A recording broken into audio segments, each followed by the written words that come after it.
Howdy, outlaws and bandits. Today I'm bringing you two interesting stories. They are not gonna be the cheerful ones, but I thought this is going to be a rather educational storytelling. If you like this content, please consider leaving a like, sharing, and subscribing. And as always, see you guys on the other side.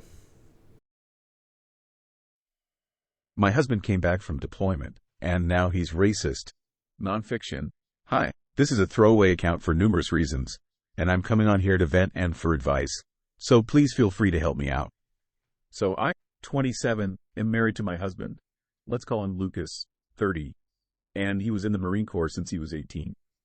He served 2 tours in Iraq, and got his leg absolutely shattered and amputated by an IED when he was 25. Now Lucas is working as an electrician in our area, and supporting our 2 kids, 1 and 3, while I work as a nurse. Since Lucas was discharged, he's gained a prejudice against Arab-owned establishments.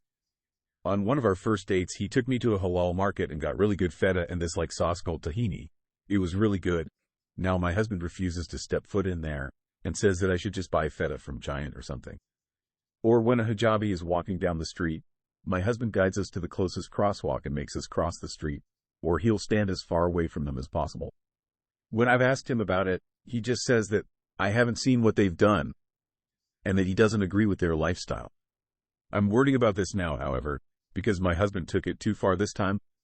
We were eating at Olive Garden after church on Easter, and our waiter happened to be a Middle Eastern man who had the little Palestine pin on his collar.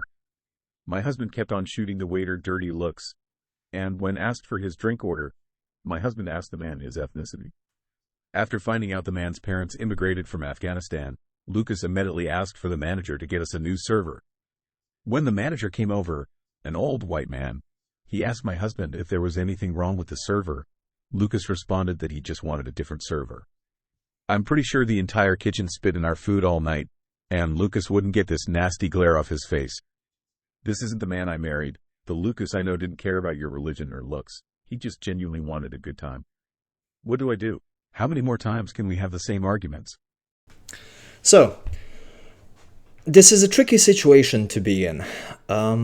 First and foremost, I condone any and every form of racism. That's never good and never acceptable. I do understand your point of perspective.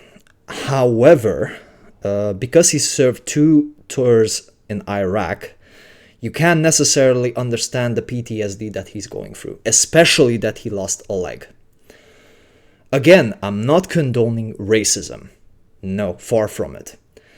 But we as regular human beings that have not seen the destruction and damages caused by war itself, we could not understand what other people that been through those things are suffering and going through.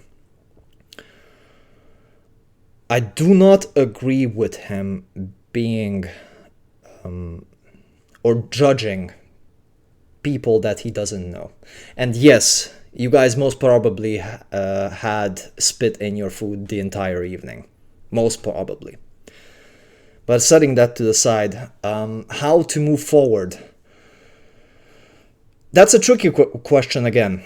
First thing I would recommend, before we get to the second part of the story, the update, is tell him that how he's behaving is unacceptable. Unfortunately, judging from what you said, you guys been through the exact same things over and over again.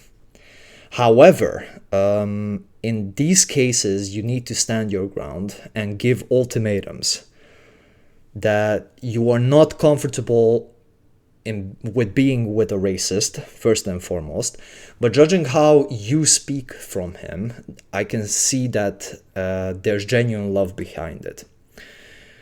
So for the time being, either seek counseling, so seek a counselor, or try to make him understand that his actions from now on will have severe consequences.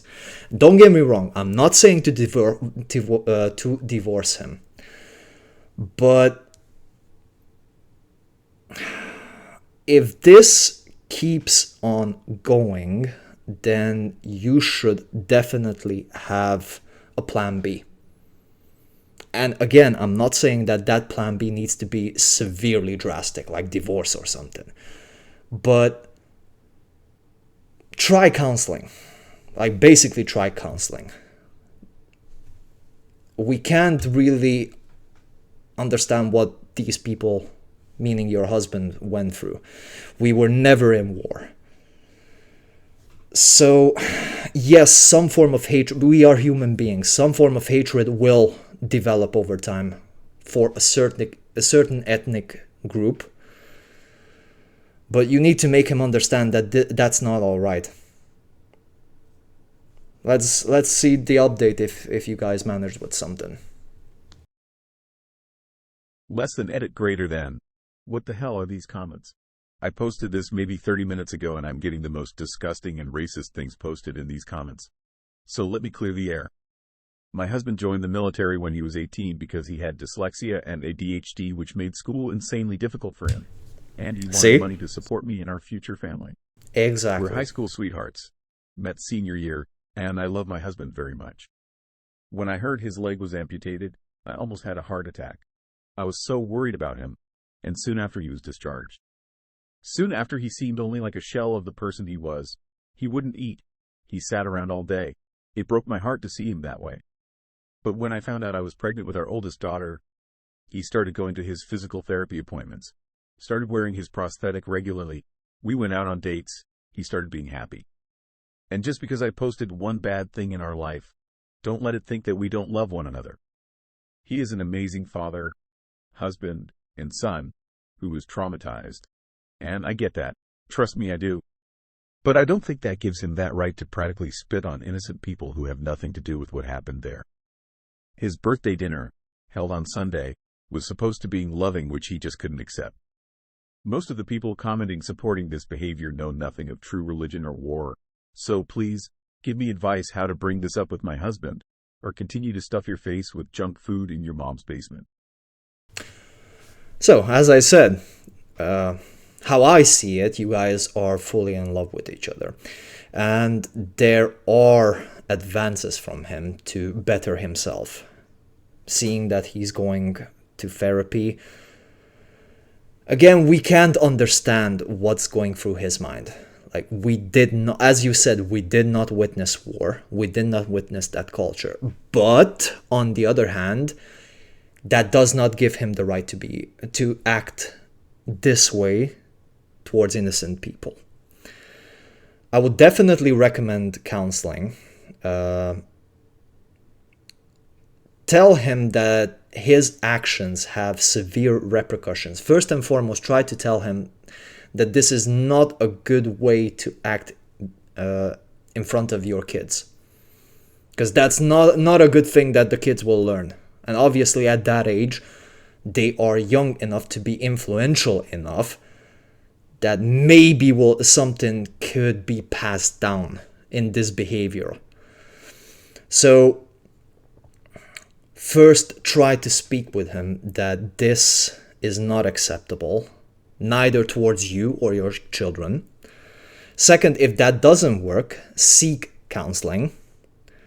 But judging from what you spoke about or what you've written down, there is a massive chance of him turning his things around.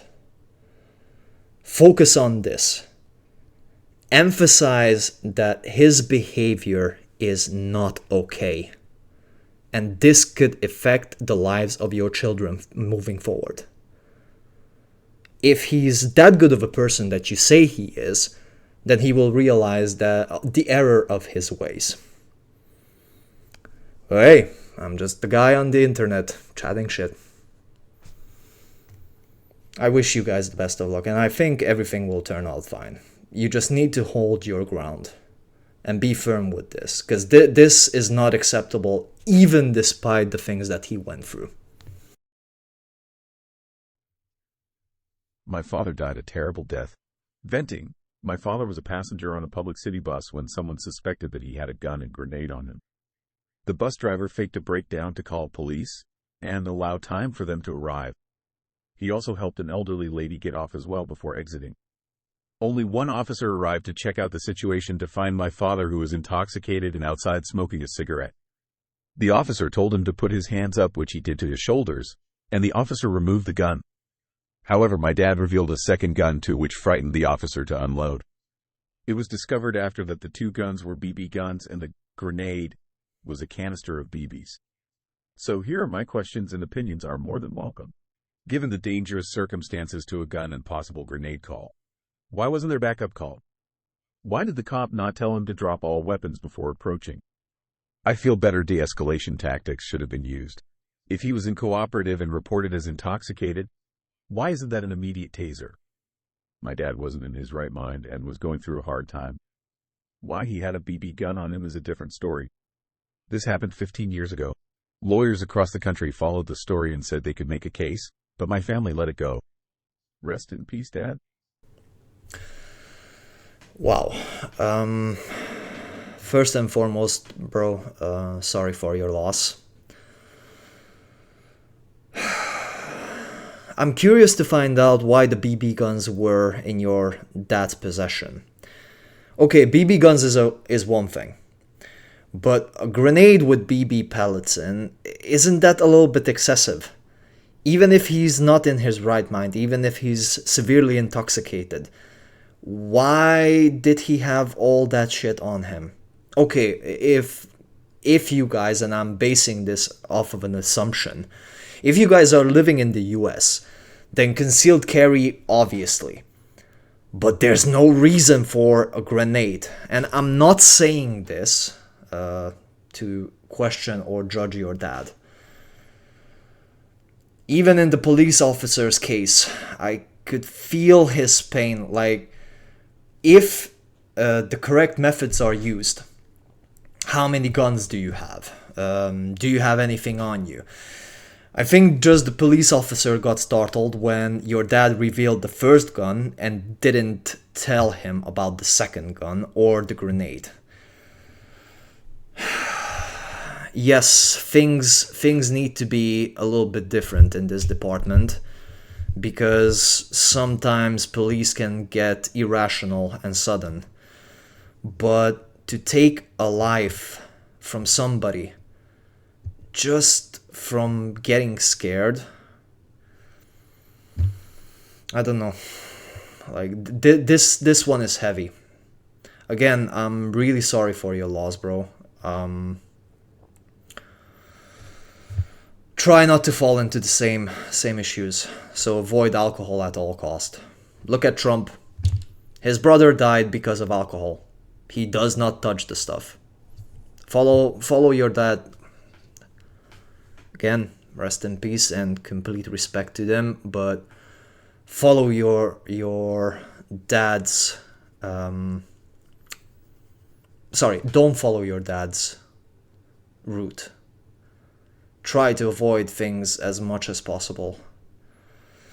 And kudos to you for not raising it as a lawsuit, because this could have been a massive issue. You're better than me, brother. You're a better man than me. I respect you fully for it. I'm sorry for your loss again. And I hope your family is doing fine. Anyway, I best be moseying along. I wouldn't want the authorities to sniff out the direction I'm heading. But you can bet your sweet Aunt Bippy I shall be back. Until then, stranger, try to keep yourself out of trouble.